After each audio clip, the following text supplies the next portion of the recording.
Welcome to Call Us Now. This evening's topic is psychological counseling. We have a couple of guests this evening that are clinical psychologists, and we also have a patient, someone who's undergoing counseling at this very time. But before we get into tonight's topic, I'd like to take this opportunity to remind you that you can have your topic, whatever topic you want on the show, discussed on Call Us Now. All you need to do is write to Post Office Box 31932, Seattle 98103. I think that'll be coming up on the screen sometime soon. And just write to that number and to that post office box, and if we like your topic and if we can get some guests who kind of fit the bill for that topic, we'll have your topic. This evening's topic is courtesy of George Gigi of South Seattle. We'd like to thank George for sending in tonight's topic. And if you do send in a topic, you get a real nice Call Us Now t-shirt. Normally the host would hold up the shirt right now and it would be all white, about this big across and hang down to about here, and would say Call Us Now on it. It's a very nice shirt, and if we use your topic, you'll get one of those shirts. George has one on the way. Well, let's get right into tonight's topic, psychological counseling. My first guest that I'd like to introduce to you is Dr. Francis Clement. Good evening, Doctor. Good evening, Mr. Lambert. It's a pleasure to be here. Yes, I'm a clinical psychologist with some 8 years' experience. I've seen many hundreds of patients, and over the years I've come to develop an attitude towards psychology which is rather different from that of my colleagues. There's no doubt there's a great deal of sickness out there in our society. There are people who are depressed, paranoid, experiencing guilt, low self-esteem. Some of these people can be helped, but some of them really can't. I feel that some people feel inadequate because they have difficulties which cannot be dealt with very easily. And I feel that the notion that everyone can be helped regardless is incorrect. And I feel that in many cases it is far better to let people know as soon as you can what their limitations really are and help them to live within those limitations. It's an interesting outlook. We also have another clinical psychologist here tonight, Dr. Megan Jones. Good evening, Doctor. Thank you, Mr. Lambert. I would suppose that I am at direct cross purposes with Dr. Clement over there, in that I don't believe that we are restricted or confined in any way in the bounds and leaps and bounds we can make in progress in emotional and mental health and in the work field and in other environments. What I find is that we are only limited by our own lack of imagination, and that through all kinds of therapy, assertiveness training, affirmations, and hug therapy, we're able to make incredible progress with people who Dr. Clement would consider a lost cause. Thank you. Sounds like we have kind of two different opinions on counseling here tonight. We have someone who might be a good example of the correct type of counseling. Welcome, Mr. Eddie Lowe. Welcome, Eddie. Hi. Eddie, thanks for being here. L-O-W-E Lowe. Good, Eddie. All That right. was good, Eddie. Yes, That was very good. Eddie, why are you here tonight, exactly? Because both of them said I had to. I'd like to explain that Okay. Eddie is a patient of mine as well as Dr. Clement's. What's unusual is perhaps that Dr. Clement and I share an office suite. Eddie has chosen to see both of us, me on a very regular basis and Dr. Clement on a less regular basis. However, he is one of my regular patients and has been seeing me for 2 years. Yes, and Eddie's been also seeing me for the last 10 months, not quite as regularly as he sees Dr. Jones, but both of us are very familiar indeed with Eddie's circumstance and with Eddie's case, and he's a very good example of precisely, he epitomizes, I think, the differences in the attitudes of myself and Dr. Jones. I really feel that it's very, very difficult to help Eddie. I think he has severe problems, and many of them I think are completely insurmountable. He's been I've got to say, Dr. Jones, although I certainly respect you as a psychologist, you've been treating Eddie for 2 years now, a little over 2 years, I think, on a weekly basis. and I really don't see very much progress. I, on the other hand, Francis and Francis and I are not only colleagues but friends. I, on the other hand, have seen tremendous progress on Eddie's part. He's able to buy shirts now where he never was before. He's fluent with a telephone. Things that Eddie was never able to do before because I of his. call You can now, can't you, Eddie? my mom, That's right. Speaking. And what I was going to say is that he suffered from extreme. My mom says, don't call. Yeah, that's right, Eddie. He suffered from extreme lack of self-esteem, occasional depression, paranoia, and some guilt. And he's made incredible progress, and Dr. Clement is simply not able to see that. No, may I respond to that, Mr. Certainly. Lambert? It's true that he has made progress. He's made progress in areas that I agree he can make progress in. He can buy shirts successfully. There's no question about it. He can use the telephone with a very high degree of success. But of course he can. I think that if I'd seen Eddie first, I would have agreed, yes, we could deal with those parts of his life that are completely ridiculous. You say that you've made progress with his self-esteem and his depression. I don't think so. I'd like to see, you can certainly show me proof that he can buy shirts, granted. But can you show me, can you demonstrate to me that after 2 years, more than 2 years of therapy, his self-esteem is better than it was to begin with? I don't think so. Well, later on in the show, I would like to show you the progress that we've made with Mr. Bear. Eddie's been able to transfer emotions that he so desperately needed to get out with his Mr. Bear. And the hug therapy has worked tremendously with him. So, and I think you would have to admit, Francis, that because I have seen Eddie for 2 years and you for only the 10 months, that I have been able to see more progress than you. Why don't we see if somebody out there in our viewing audience has made progress and if they're able to dial a phone. Good evening. Thanks for calling Call Us Now. Do you have a question? Yes, I do. I'd like to ask Mrs. Jones about this. I have a boyfriend, and he's obsessed with cars. Okay, it's one thing, I know a lot of men like to go and work on cars, but how many men do you know that bring their cars into the bedroom? He is sleeping with a car? Yes, he is. I assume we're talking about model cars here. No, I'm talking about a full-size Mazda-gini. Where do you sleep? Where do I sleep? I go in and sleep on the bed like a normal person. Well, does he bring this is a sports car? Yes, it is. Does he bring it into the bedroom? Yes, he does. So he's sleeping He in the puts a car garage in the door on our own bedroom. I don't see the problem. He pulls the car up onto a mattress and sleeps with the car and throws a tarp over himself and the car. What color is the vehicle? It is red. A red sports car. Well, my training, and perhaps you will, and undoubtedly will disagree with me, Francis, but my training would say that I'm more concerned with the fact that he owns a red sports car than the fact that he does sleep with it. The sports car itself, many Freudian experts will tell you it's sort of an extension of his penis. The fact that it's red and small isn't a good sign to me. But I think that the fact that he's sleeping with it is perfectly all right. Do you think that's fine? Yeah. Is that a normal behavior? It's not abnormal. Normal in terms of what, everyone has a different reality, so normal is different for every person. Would you rather sleep with a boy or a car? Well, I prefer men, but if it were between the boy and the car, I think it would be the car. This is a perfect example of Dr. Jones's insistence upon being optimistic about a situation in the face of overwhelming evidence. Clearly, a man sleeping with a car is not healthy. It's one of the most extreme examples of obsession I've ever met. In fact, I can hardly believe it.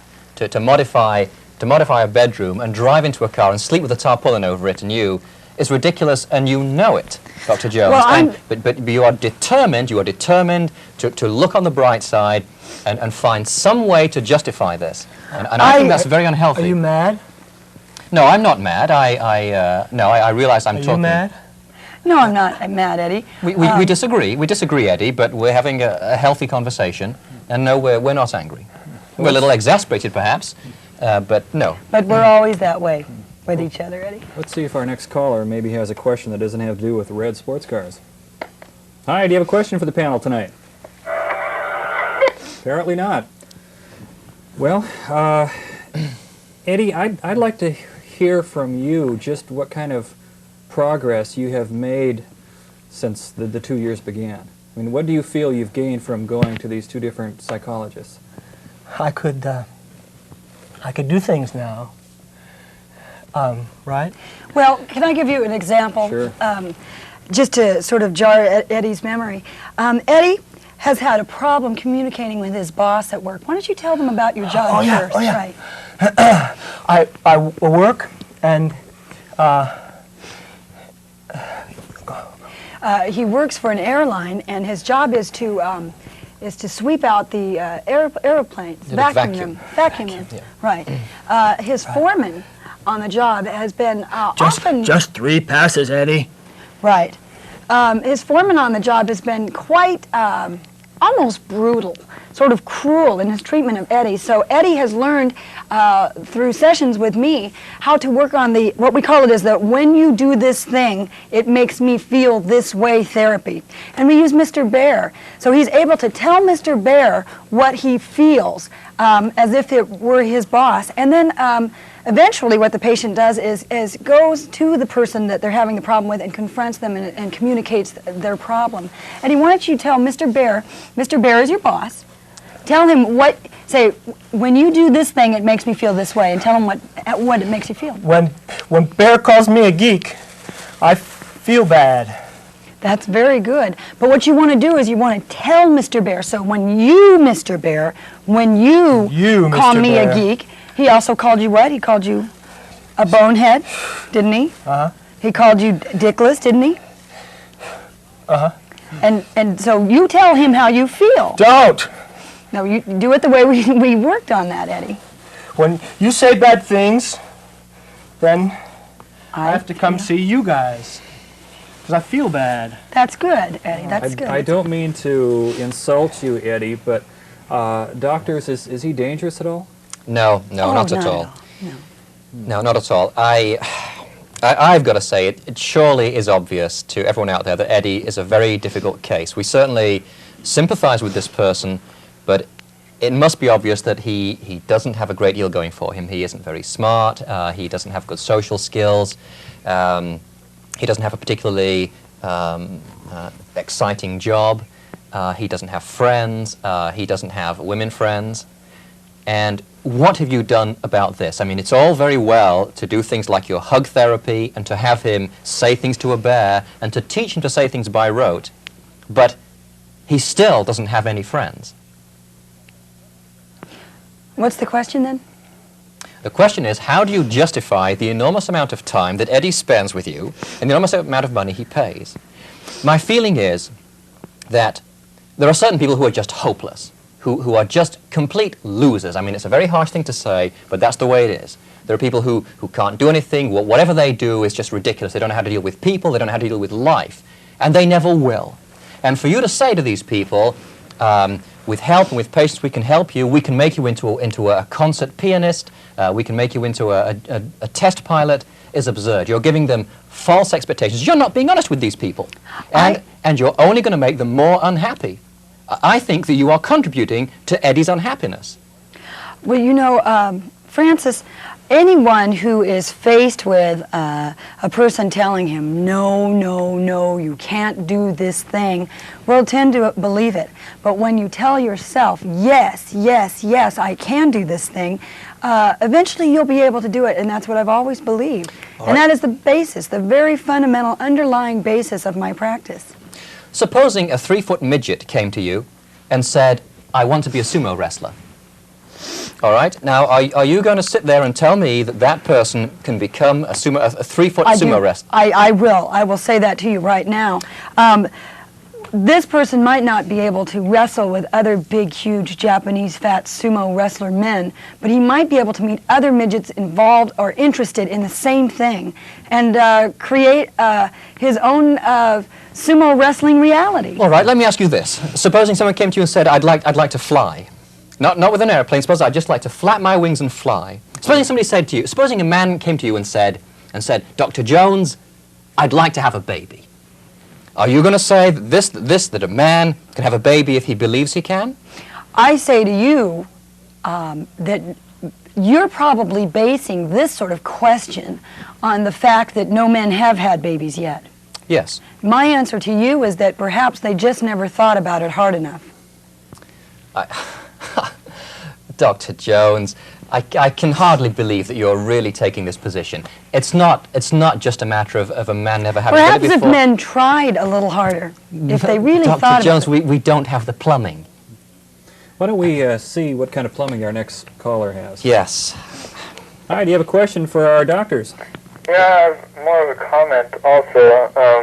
The condition of their patient looks rather pathetic to me, and the fact that they've been working on him for up to 2 years kind of displays to me that it's not in their best interest to cure and or help him, because he will just continue to see them and pay them money. What do they say about that? It's a good question. Thank you. I agree. I really agree. I think that people like Dr. Jones give our profession a very bad name. They continue to treat hopeless cases. They continue to have these people come in week after week after week for 50 minutes therapy, paying up to $80 for this, which our Medicare can ill afford, with no progress. I personally feel that I have done everything that I can for Eddie. I felt that after 2 or 3 sessions, I had said everything to him that I could say, and I couldn't help him anymore. I don't think that he's going to make really any progress. I think the rest of his life is going to be this way. You continue to take appointments with Eddie. At Eddie's insistence, I've said to him many times, and I'll say to him again, Eddie, I really don't think you should be seeing me. I don't think you should be seeing Dr. Jones. I, on the other hand, don't feel at all, I feel no guilt over taking the money that Eddie pays for these sessions because, well, first of all, it doesn't come out of Eddie's pocket. It comes out of a very good mental health plan that he has through his job at the airline. Still, it but costs not money. only that, Eddie, don't you feel better? Don't you feel better than when you first started seeing me and Dr. Jones? Or Dr. I'm sorry, Clement. Fine. If the objective is to make Eddie feel better, fine. If he wants to come and see me and talk to me because that's what he wants to do, and he gets something out of talking to me, fine. But I think we are misrepresenting ourselves and our profession if we say to him that he can be helped. Of course, you think that men can have babies. I mean, clearly that's ridiculous. And no matter. I mean, he's hopeless. The man is completely hopeless. He can't do anything. When was the last time he had a woman? 8 months ago, and that one was paid for. When you say hopeless, then I feel mad. I'm sorry, That's Eddie. very good, Eddie. Eddie, when you first came to me, you said, Dr. Jones, I feel bad all the time. Isn't that what you said? Yeah. And now you only feel bad some of the time. Isn't that right? How do you feel right now, Eddie? I feel okay, because I'm with these guys. And he likes being with us. But that doesn't mean that he's going to improve. I mean, an example. It's just an example. You got a ticket a couple of weeks ago, Eddie. Were you aware of that, Dr. Jones? No, Eddie. Well, do you know what the ticket was for? No. It was for attempted jaywalking. Attempted jaywalking. This man can't even commit a misdemeanor successfully. And it's not an isolated event. It happens all the time. It's like every week he can't deal with a revolving door properly.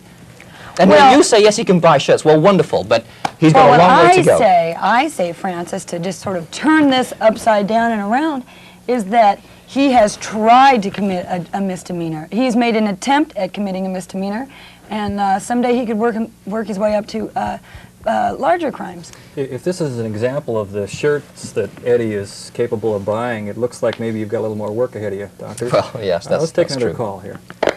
Yes, do you have a question for our panel tonight? Yes, I've been consulting a psychoanalyst for the last 3 years for my fear of bald men. Mm-hmm. I go in once a week, I plug my nose, I wink, they charge me $50, and I haven't been cured. What can I do about this? You plug your nose and wink? That's my treatment. I don't want to offend you at all, Dr. Clements, but maybe you should address the bald question.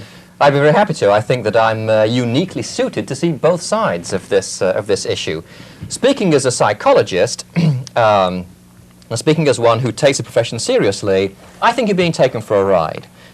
How long have you been in therapy, madam?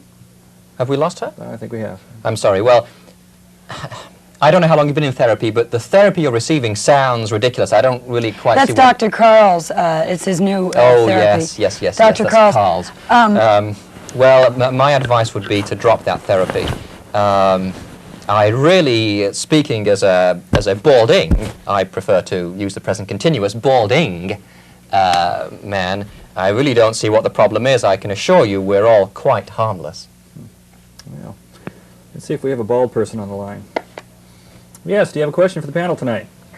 Yeah,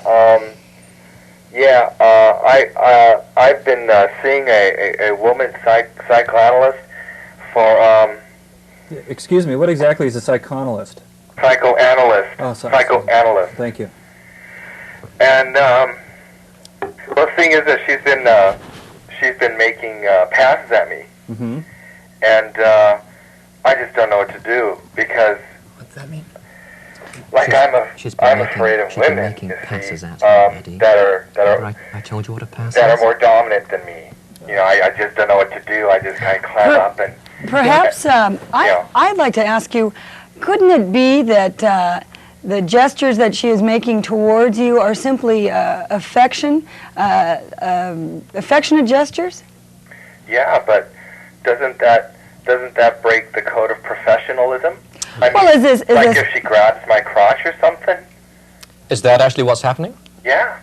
Well, then yes, certainly that's not part of conventional therapy, Dr. Jones. Does that have could be anything to do Dr. Jenkins' crotch therapy, though. That Dr. Jenkins downtown Yes, has the yes, sort of controversial crotch therapy. Very Well, controversial. That's where Dr. Jenkins is. Is this your doctor, Dr. Jenkins? No, Oh. no. Weren't you just talking about a Dr. Jenkins? No, we were talking before about a Dr. Carl. Oh. Dr. Jenkins works with people who don't like their own crotches. Oh. Maybe you don't have the same situation. Perhaps you should let the American Medical Association know about your problem and not bother us with You it know, anymore. Well, would you? I think that people like Dr. Jenkins with her absurd crotch therapy, Dr. Carl with his inexplicable, bizarre nose stuffing and blinking therapies, and to a large extent yourself, Dr. Jones, yourself with your hug therapy and your Mr. Bear therapy are making us all look like idiots. I think that there's already enough cheap cracks and jokes made about our profession as it is. There's nothing new, Dr. Clement, about hug therapy. As a matter of fact, I would like to demonstrate the hug therapy. Hug therapy is required. My patients, I require that they give themselves hugs at least 3 times a day as a reward. Hugs are sometimes difficult for shy people like Eddie to extract from other people that they want them from.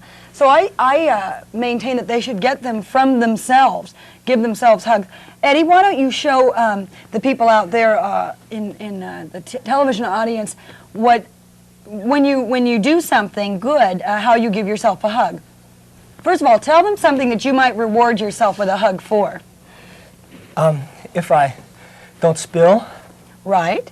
Remember when you used to always get on the... Right. Very good. Very good. That was a big one. Remember when you used to always get on the wrong buses? You don't do that anymore, do you? Big hug for that one. That's good, Eddie. That's very good. What if Eddie was to maybe secure a new job or do something really special? I mean, does it go beyond hugging? Does it kind of, I mean, how far will this go? Well, presumably Just getting hugs, huh? Well, I like to suggest that the patient take himself out for dinner. But it just doesn't go far enough. It simply doesn't go far enough. What good does it do? I mean, it looks very nice on camera to show Eddie hugging himself. It touches a chord in people. But does it have therapeutic effect, really, is the question. I mean, it seems to me... When you hug yourself, you feel better, don't you? Uh-huh. I think that's my answer. Well, let's take another caller. I think we have time for one or two more calls. You have a question for our panel? Yeah, I do. I'm trying to figure out how it can be to Eddie's benefit to sit there and be berated by the gentleman on his right. I kind of wonder the same thing. That's a good question. Well, yes, I hear what you're saying, sir, and it probably isn't. But I feel that we have a responsibility here, not only to Eddie, but to everyone. I mean, we're on a talk show. I think it's important that we say what we feel. Sometimes when people don't tell me, and my dad and you Yes. sometimes tell me. Eddie That's has right. never had a satisfactory relationship with his parents. As a matter of fact, Eddie, through many sessions, it's come out that Eddie's parents, for years and years and years, tried to have a child. Believed after quite a long time, after years, that they weren't able to have a child, so they got a dog, a Westland Terrier to be exact, and then all of a sudden they became pregnant with Eddie, and having had the dog, that seemed to take care of their need for loving and nurturing something other than themselves. So Eddie has had to vie for the attention of his parents, who have, admittedly shown a preference for their dog. So isn't that right, Eddie? For the dog, yeah. That's true. And Eddie's father has always been sort of a stern, sort of an unsupportive person, very much like Dr. Clement. And that's what I believe is Eddie's attraction to Dr. Clement. So this dog, how long ago was this all started? Well, let's see, the dog came along before Eddie, so... I was little. Yeah. There's no doubt it's very sad, yes. I mean, I think I agree in this instance remarkably with Dr. Jones. I really think that she's put her finger on one of the fundamental sources of Eddie's problems. He's had to compete with a dog during his formative years. Remember how much you used to say you hated Priscilla, the dog Priscilla? Remember how much you said that? Surely the dog must be dead by now. I mean, The dog- I'm sorry, dog it is doesn't dead. end there, though, does it? Because the parents have had the dog stuffed, Still have it. and they still pay more attention to the stuffed dog than they do to Eddie. It's quite a shame. Truly it is. Let's take another call. You have a call for us? Yes, I do. I went to a hug therapy class, and what it was you went into the room and you met everybody and you hugged everybody. Mm-hmm. I came out with so many bumps and so many bruises, and now I'm pregnant and I'm really mad. Oh. I don't believe in the hug therapy anymore. I'm outraged. What kind of psychological help am I getting now? Did they, well, my hug therapy all occurs with people who are wearing clothing. Perhaps had you remembered to bring your clothing to that, first session, that maybe you wouldn't be in this situation now. I think maybe her definition of